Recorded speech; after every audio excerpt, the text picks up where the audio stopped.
Bonjour et bienvenue une nouvelle fois sur l'espace dédié au site mécaniqueuniverselle.net, le site qui essaie de démontrer que l'humanité dans sa totalité évolue progressivement vers son ultime perfection.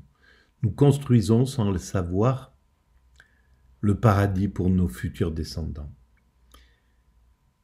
Alors il faudra encore quelques siècles d'évolution, peut-être 2, 3, 4, peut-être 10 siècles. Mais c'est la finalité de l'humanité, d'atteindre cet état de perfection.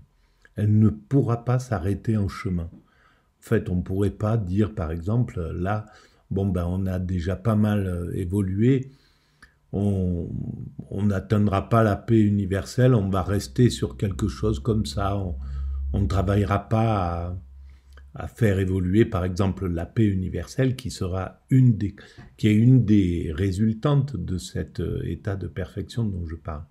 La fraternité absolue, la fin des frontières, la mise en commun de tout du patrimoine.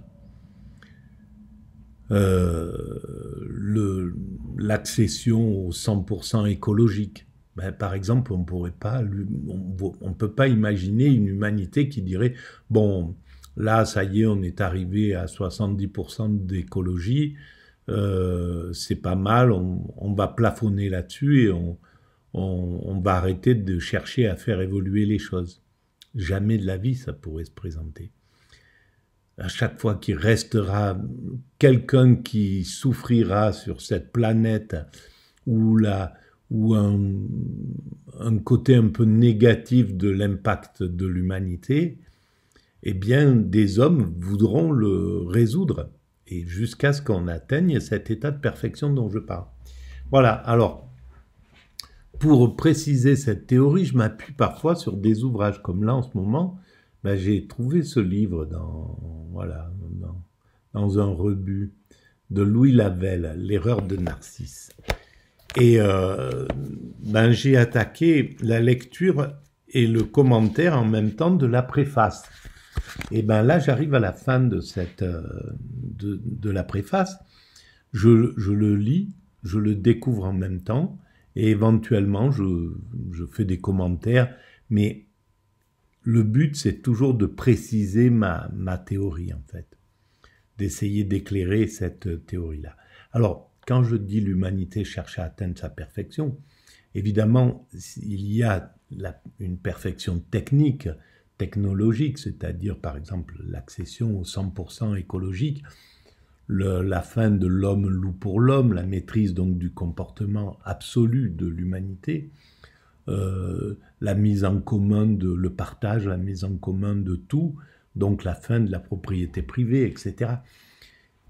Tout ça, techniquement, c'est pour atteindre un degré de sérénité et de paix, de tranquillité qui permet d'accéder à une sensation qui est le bonheur absolu. Et le bonheur absolu, ça correspond à l'état d'extase que visent par exemple les moines soufis, les moines, c'est pas des moines, mais les sages soufis, les moines tibétains, les moines dans le bouddhisme, les moines zen, etc. Ce qu'ils cherchent à atteindre, le nirvana, l'éveil, la moksha, peu importe comment on va appeler cet état de sérénité absolue, en fait, c'est ce que cherche à atteindre l'humanité dans son ensemble. Et c'est ce qu'elle atteindra. L'humanité, dans sa totalité, atteindra cet état d'extase. Voilà. Alors, je vais reprendre la lecture et la fin de cette préface. Alors, on a vu que Louis Lavelle, dans les vidéos précédentes, que Louis Lavelle est du côté du spirituel, du côté, c'est sans doute un philosophe chrétien, mais il cherche à comprendre le haut degré de la spiritualité, le plus haut degré, qui n'a rien à voir avec le religieux. Le religieux, c'est une organisation, c'est une façon de se comporter dans l'humanité. de chercher à aller vers toujours plus de sagesse. Mais le spirituel, c'est ce qui s'occupe, en somme, voilà comment moi je le distingue, c'est ce qui s'occupe de la fusion avec le divin, de comprendre pourquoi il y a du divin, pourquoi l'homme cherche à atteindre cet état incroyable qui est l'extase, par exemple. Pourquoi? Voilà, donc je pense que Louis Lavelle est un philosophe arrangé dans ce sens-là. Le livre a été écrit publié en 1939, il faut le resituer. Donc je commence à lire et éventuellement je commente. Mais cette pointe brillante, alors la pointe brillante, c'est... Lavelle suit la conception de la suprême pointe de l'âme qu'énonçait François de Sales. La suprême pointe de l'âme, c'est le plus haut degré justement, c'est là où se situe l'extase. C'est le moment sublime, c'est le plus haut, la partie la plus sublime de l'esprit. Quand il touche cet état-là, il atteint cet état d'extase qui s'irrigue dans l'ensemble du corps et qui envoie une jouissance absolue.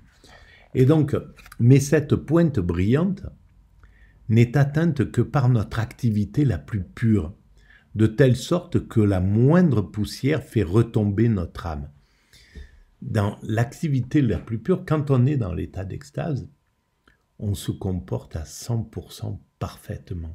Tout ce qu'on fait, c'est parfait. Tout simplement parce que l'esprit est vide dans l'état d'extase. Donc, il n'y a plus cet esprit ordinaire qui est notre mentalité classique, quoi. On est tous construits sur à peu près, on est similaires. On a, dans l'état de conscience ordinaire, dans l'état d'ego ordinaire, eh ben notre cerveau, il a ses petits travers, etc. Il va préférer un tel qu'un autre. Il va avoir un petit pic pour ci, pour ça, etc. Il est un peu retors, notre cerveau. C'est pas un cerveau de saint. Voilà, on n'est pas des saints. Personne n'est des saints en dehors des saints. Et pour accéder à la sainteté, il faut accéder à cet état d'extase. C'est l'état d'extase qui va faire que l'humain va tomber dans cette sainteté. Tant qu'on n'est pas dans cet état-là, c'est-à-dire avec un cerveau complètement vide, et donc qui est juste alimenté par de l'amour, par quelque chose, il n'y a plus que de l'amour dans l'esprit, eh bien, on est ordinaire, on a nos petits travers, nos petits problèmes. La pure présence qui nous est alors donnée est source d'une émotion intense, mais elle reste pour nous un avant-goût de l'au-delà. Nous éprouvons bien la tranquillité d'âme et la sérénité de la sagesse que visent nos existences. On vise tous cette sagesse. N'importe qui, en réalité, cherche à atteindre ça. Et donc, le fait que tout être humain cherche à atteindre le plus haut degré de bonheur, de sagesse, ça fait que l'humanité dans son ensemble cherche la même chose et parviendra à l'atteindre. Mais Lavelle ne se fait pas illusion, car notre vie ne saurait échapper à la tension. Là, il a compris que Lavelle, cet état de perfection, cet état d'extase, c'est pas pour nous encore, nous les hommes constructeurs de cette perfection. Ça sera valable pour nos futurs descendants, ceux qui vivront dans l'état d'extase, quand l'humanité sera accomplie. Mais avant d'atteindre cet état, il faut construire toutes les structures techniques, sociales, psychologiques, etc., de cet état de perfection. Et dans ce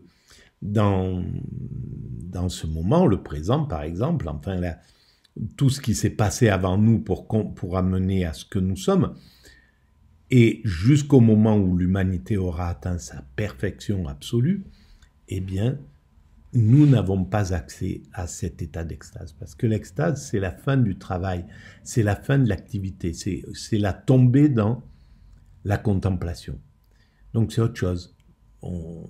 La contemplation, c'est pas, elle ne permet pas la construction de pyramides, de ponts, d'avions, de trucs, voilà. Elle permet pas de construire l'humanité.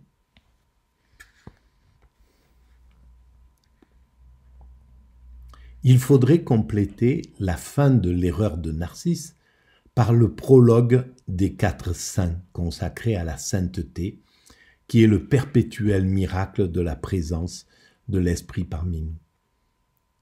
Voilà, c'est un autre état, la sainteté, atteindre cet état de sainteté. C'est l'extase qui ne permet pas ça. Autant Lavelle admet que tout homme peut accéder à l'expérience métaphysique de l'espace spirituel, y compris dans sa dimension quasi mystique, autant il souligne le caractère exceptionnel de la sainteté. Voilà, on peut expérimenter ça. J'en ai fait l'expérience. J'ai vécu une semaine d'extase sans savoir ce qui se passait de façon accidentelle. Donc on peut l'expérimenter, la sagesse absolue, l'extase. Mais c'est pas quelque chose dans lequel on peut persister, parce qu'il n'y a plus d'activité, il n'y a plus d'action, on n'est plus qu'en contemplation. Et ça ne va pas avec le monde. Le monde, il a besoin d'être construit, donc on est en décalage dans ces moments-là. La pensée de Lavelle nous propose une spiritualité d'inspiration chrétienne, mais à aucun moment elle ne présuppose la foi en Dieu. Voilà. C'est pas forcément la foi, c'est pas... On peut accéder à l'extase sans croire en Dieu. On peut en croyant à autre chose ou en ne croyant à rien. Moi, au moment où j'ai fait cette expérience, j'avais aucun intérêt pour la spiritualité, voilà, je me posais pas la question de Dieu. J'étais plutôt du côté des agnostiques, on pourrait dire, mais je m'intéressais pas vraiment à ça.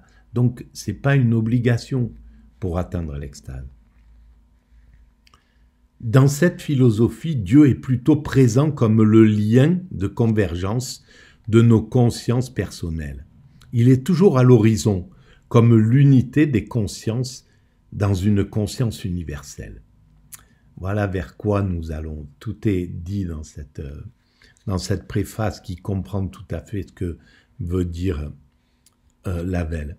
Mais Lavelle parle un langage approprié à une époque où les hommes ont besoin de repères sans pour autant adhérer fortement à une religion particulière. Il écrivait ça en 1939. Donc le temps était vraiment particulier, effectivement, mais en même temps, on était rentré dans le scientifique. L'humanité ne pouvait pas vraiment être philosophe chrétien, par exemple, c'était pas, voilà, c'était dépassé, c'était has-been. On pouvait vraiment pas penser spiritualité à ce moment-là de façon, on n'était pas pris au sérieux quand, voilà, ces philosophes ne pouvaient pas être pris au sérieux. Ainsi, Lavelle peut parler aux croyants comme aux incroyants. Sa pensée n'est pas théologique. Elle est profondément humaine, en tant qu'elle cherche un sens pour l'existence. Eh bien voilà, j'aurais aimé le rencontrer, parce qu'à l'époque, il ne pouvait pas dire l'humanité va vers sa perfection, parce que c'était en 1939, Hitler prônait un Reich de 1000 ans, on voit le désastre qui était devant les yeux des penseurs, des philosophes de l'époque, qui se retrouve devant un criminel en série qui va commencer son œuvre diabolique, et avec aucune visibilité de la fin de ça. Pour commencer à entrevoir la victoire des Alliés, il va falloir attendre 3-4 ans quasiment. Il faudra attendre 1942-43 pour pouvoir dire, on va en sortir quoi, de ce cauchemar. Narcisse est ainsi le modèle de cette conscience qui ne veut plus vivre car l'existence refermée sur elle-même a perdu tout son sens.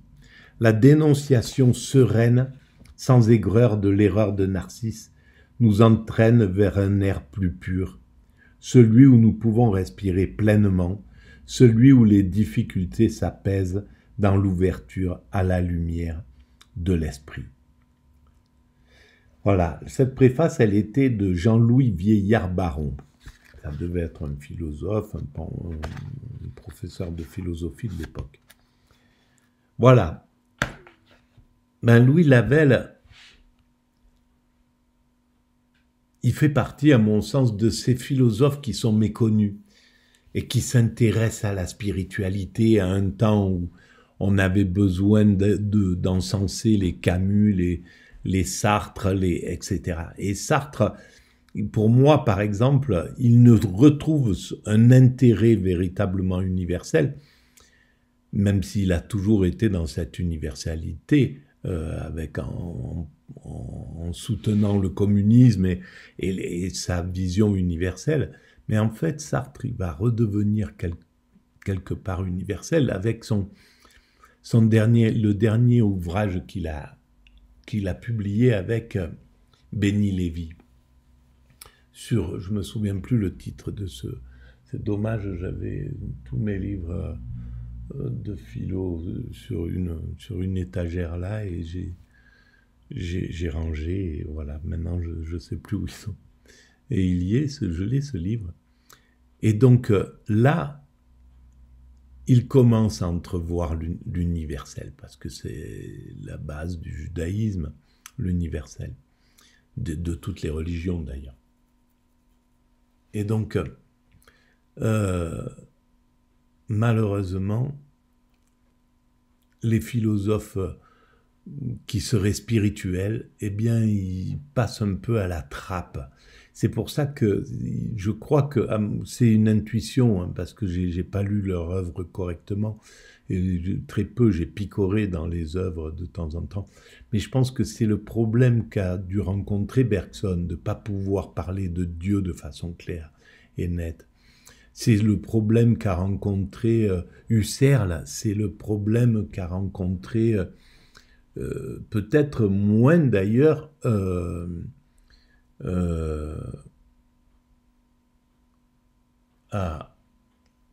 mince. Bon, ça va me revenir, ce nom. Il y a quelques philosophes qui ont pu parler du divin, parler de Dieu, de façon, faire leur œuvre avec ça au centre, d'une certaine façon. Mais même Lavelle, il peut pas. Et la mécanique universelle, mon travail, ben c'est la même chose. Je parle bien sûr de Dieu, mais je peux pas me situer spirituellement. Je peux pas dire je crois, voilà.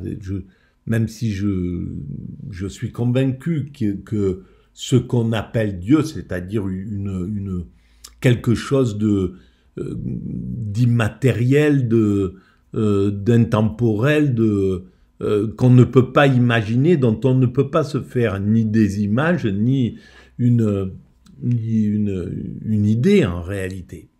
On peut juste concevoir que sa nature, ben, on la retrouve dans l'humanité, dans l'extase.